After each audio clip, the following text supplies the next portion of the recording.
Hello and welcome back to Coach Ed. This is Dr. T, Dr. Towns.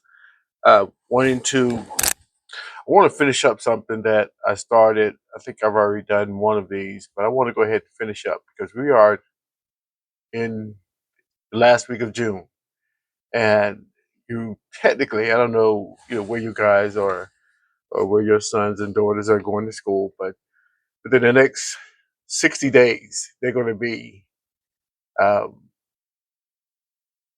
on someone's campus. So, you guys need to get prepared, especially for my students who have IEPs or 504 plan. And I think I mentioned this before. There are two things that you need to really think about and consider. One is there's a difference between what you dealt with for however many years that you had accommodations for your son or your daughter. There's a difference in how it's going to be treated and dealt with on the college campus. For me, in my experience with this, and I've been doing this since 2010, and I really enjoyed it. I really did. I really got to meet some very good students who um, kind of came out of their shells. This to me, this in my role in this particular position, it really gave me a chance to work very uh, uh, intensely with the student and the parent. This is one part of university where, in my case, I kept the parents involved. I really made sure that there was ongoing um, interaction with the parent and the student. Um, and I have to say, we lost some, we won some, we won a lot, and we lost some. Um, so it takes a lot of attention on behalf of the parent and a lot of communication interaction on behalf of the student. But let me go back. Let me go back. Here again, we are maybe 45 days out, and I think at this point, if you haven't, go ahead, contact university, contact the disability service office. It's called by so many things. At the university, uh, I served in this role. It was the ADA compliance office. I think the buzzword here lately is accessibility. If and so, whoever is going to deal with, if you don't know what department name is, just describe and just ask who deals with accommodations, students with accommodations who have a 504 or an IEP, and that will alert them as to the department to direct you to. But by now, I would go ahead and submit.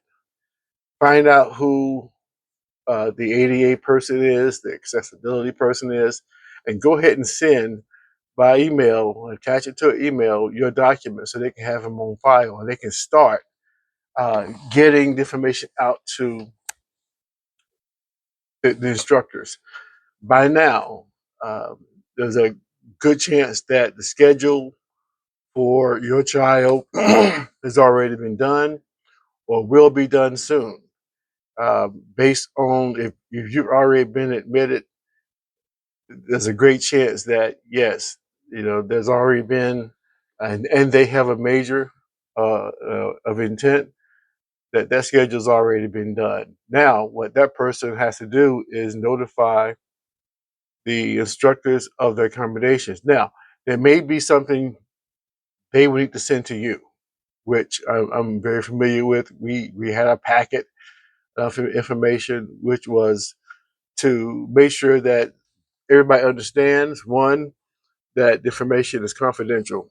Two, that there's a select number of people that the information will be sent to. It has to go to the instructors. I suggest it would also be provided to the advisors so they would know that they can also monitor that part of that student's academic journey for that particular semester. And three, there's some permissions that need to be signed off on. So there may be a packet information sent to you that would need to be in place before these accommodations can be sent off. Also, and there's something I just want you to know that there's some things that um, the university has a right to let you know if what you are asking is reasonable. And what I mean by that is, um, for instance, eh, the accommodations aren't that difficult unless you were asking for two or three different um, note takers, or I've dealt with a sign, someone who did sign, we needed somebody for sign language for a student, but it has to be reasonable from the university's perspective. I think the latest thing we're dealing with now would be some of these support animals. You can't pick and choose.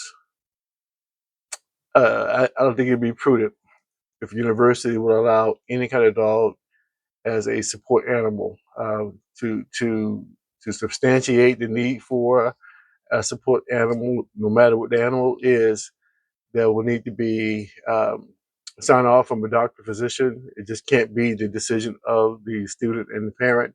There need to be some physician involved, some doctor involved, signing off that yes, I am seeing this particular student for this reason, and this is the recommendation.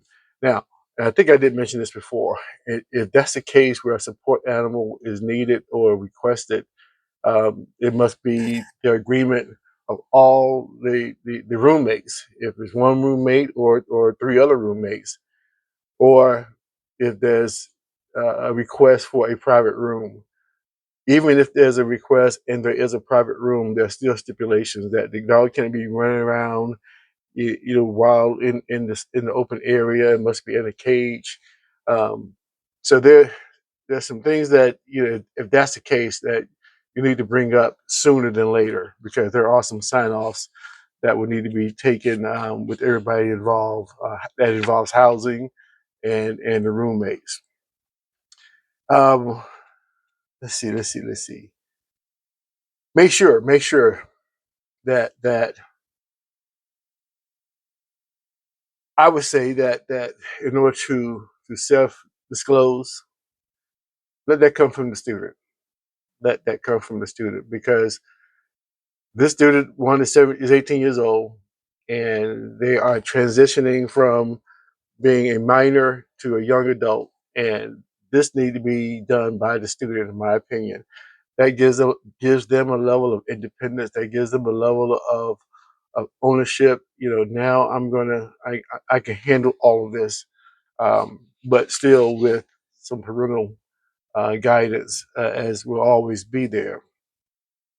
So make sure that these things are done. Make sure that if there's a housing issue, that's dealt with ahead of time. Just simply calling the residential life department if there's a need for any special housing, especially if there's a animal involved. If there's some meal or dining accommodations, make sure that you get help either through the housing director or your advisor to let the the housing, the dining facilities manager know that there is a student who has some very particular accommodations. I dealt with that too. That went very well. This young lady, she was on top of it. I simply let the manager know, and the manager let the chef know, and there were separate meals accommodated for this particular student. I thought that was very, very cool. Okay, some things you can prepare for that you need to, and this is part of the transition plan. Uh, if there is hopefully you've already gone to an open house, and hopefully you've already contacted these people that will, or talk to them, who will handle these accommodations. Um, you should already have dates for orientation. There's not a university that I know of that does not offer anywhere from a 4 week to a seven a 4-day or a 7-day orientation. I've done both. The 7-day orientations is what we call a welcome week, and the freshmen come in early before the rest of the students, and they go through all kinds of games and activities, but get to know other people, other freshmen. Now, there's when you do that, there's something you need to make sure there's a face to face. Here again, I think the students should make that initiative, take that initiative to make themselves known to the disability services staff. Um, ask, when can I expect my letters to go out? Um, and you can do that even before they come to campus. But definitely, once they come to campus, sometimes before classes start, and you can find out when classes start on the university calendar. But before orientation, before classes start, these things should be in place. Technology wise, one that I use quite a bit, and that is Natural Reader. Natural Reader. It's a text to speech thing. It really helps when you meet for a student who is in the classroom, easily distracted, attention deficit, all that. If there's some content that needs to be read, they can go back to one. Um, and this is something where it's constant contact between the student and the professor, where if there's a project due, if there's a homework due, um, test, but all of this is per the IEP. If the IEP calls for extra time, extended time on assignments and examinations, then the student must, although the professor has gotten the information, the professor has received the letter, they have 300 other students plus that they have to maybe do this for. So it is incumbent upon the student who has self-disclosed, the documents are on file. It is up to the student to let the professor know or remind the professor, look, I'm going to need my extra time. Remember, oh, yeah, on this assignment, on this test, and let them work, especially if there's a test or an exam. In most cases, that instructor will make sure that happens with the testing center. So make sure that that professor is involved. Do not do it the day of. Do not do it the day of. That is very frustrating. If you know you have an exam because it is on the syllabus, if you know you have an exam the week before, at the very latest, you make sure that instructor knows about your need for extra time. Also, the natural reader, that's something you can do in your dorm room or in the library if you need to hear it and see it. So that is very, very helpful. Um, uh, then lastly,